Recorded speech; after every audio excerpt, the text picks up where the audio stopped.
Hello guys! Welcome back to our channel. And today po mag-unbox tayo ng air fryer.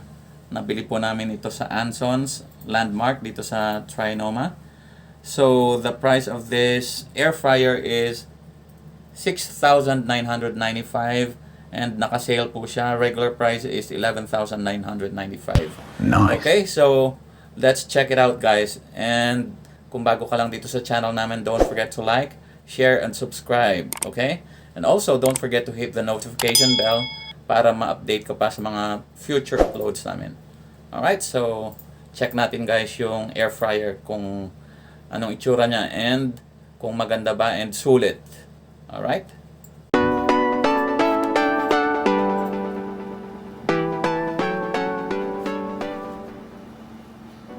So, ito na guys, yung Electrolux na air fryer. And nabili namin to sa Landmark. Anson's pero sa Landmark.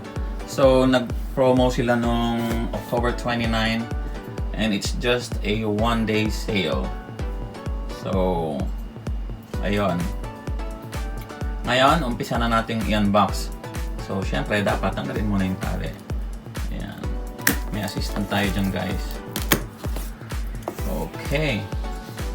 Alright. Ano ba ang itsura niya?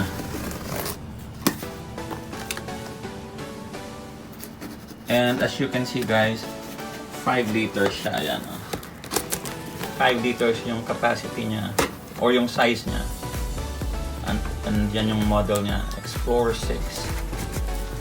So, ang regular price niya guys ay 11,995. Pero nga, nag-promo siya ng 6,995 just for one day noong October 29. So ito yung kasama niya, yung manual and then yung stickers na different languages, so medyo hindi nyo masyadong makikita dahil parang medyo white and maliliit. So ayan, pagkarinan natin anong dyan. So ayan siya.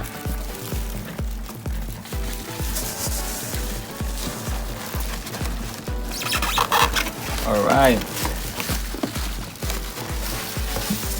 Ayan. So, tabi muna natin ang box at yung tali. Ayan. So, syempre, tanggalin ang supot. Dahan.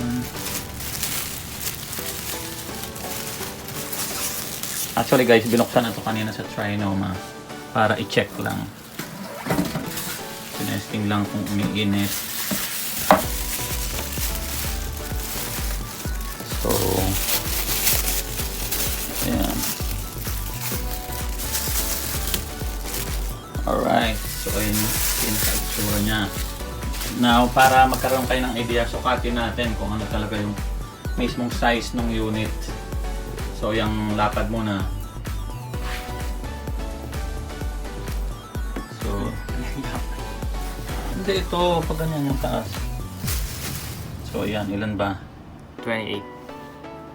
28 centimeters. Ayan. So, pag inches, ilan? Eh, ganun baliktad mo. 11 almost. Almost. 11. So, ganyan siyang kalapad. Tapos pag ganun, Same. so parang ganun, 11 by 11. So, kwadrado siya. Ito yung tuktok niya. Tapos, ito yung likod. So, ito yung pinakalikod. Ano ba to? Ayan. Basta yan yung likod niya. And ito pala yung plug niya guys. So, kailangan mo ng adapter para magamit mo siya sa normal na saksakan. So, ikot mo dito. Harap mo dito yung mismong ano. So, ito yung harap niya. So, ito yung sticker na tinikit na kanina dun sa Landmark. So, yung parang guide lang niya sa pagluluto. So, ano ba yung lutuin mo? Fish, meat, chicken, etc. Tapos, yan. So, andyan yung mga settings na ipa-follow mo. And then, pag in-on mo siya, guys, dito, ito yung pinaka-LCD panel niya. Diyan mo makikita yung temperature, tapos yung settings na gagamitin mo kung anong fish. Ayun. Tapos, ano bang kasyang iluto dyan. So bubuksan natin kung anong kayang lutuin. And susukatin din natin. Ito.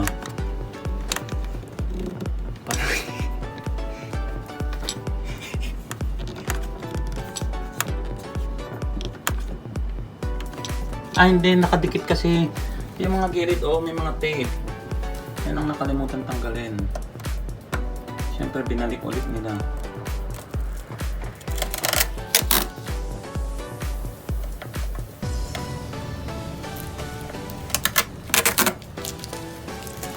Ayan, gilid.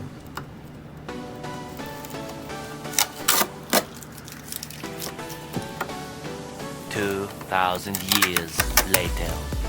Yan, buksan mo, mabubuksan mo na yun ngayon. Oops, ano yung nandyan? So, ayan. Ito na yung mismong parang pinaka-basket niya doon sa loob.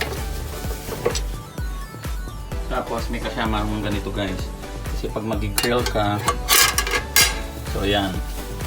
Diyan mo ilalagay yung, halimbawa, liempo or chicken.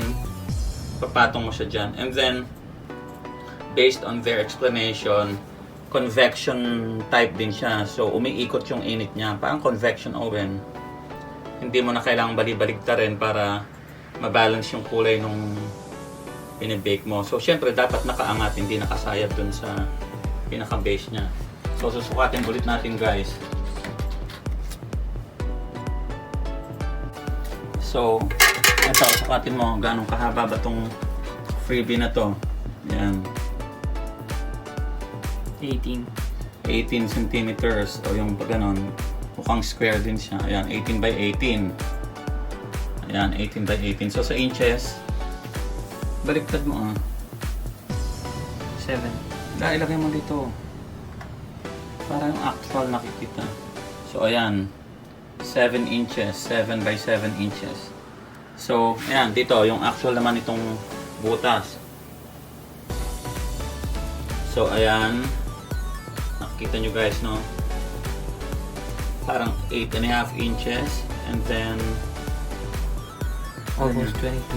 almost 22 centimeter. So, ganyan siyang kalaki. And, kwadrado nga siya. Kakasya dyan ang isang buong chicken, one whole chicken. So, syempre, huwag naman yung jumbo na siguro sobrang laki ng mga baka 2 kilos yung chicken. Pero may binili kami kanina 1.1 yung timbang ng chicken. Mukhang maliit. Mukhang maluwag siya dito. Kasyang kasya. Which is okay na rin kasi para mag-circulate nga yung heat niya. Kasi kung sobrang laki, medyo mahihirapan din naman tayo. So, ayun guys. Sa next video, papakita namin sa inyo kung ano yung mga pwede nating lutuin. So, ayun guys. Thank you for watching. Again, ang price nito ay $6,995. Okay? That's just for one day sale mo, October 29th. And ang regular price niya is $8,995. Sorry. $11,995. Okay? And sabi dun sa store kanina, ang price daw dun sa store is $8,495. So, mas nakamura pa rin kami dun sa one day sale. Iba talaga yung price ng ano. And wala silang display dun sa store. So, ayun. Alright. So, again guys, thank you for watching and don't forget to like, subscribe, and hit the notification bell. And also, don't forget to share this video to your friends and relatives. Okay, so thank you for watching and God bless you all. Bye.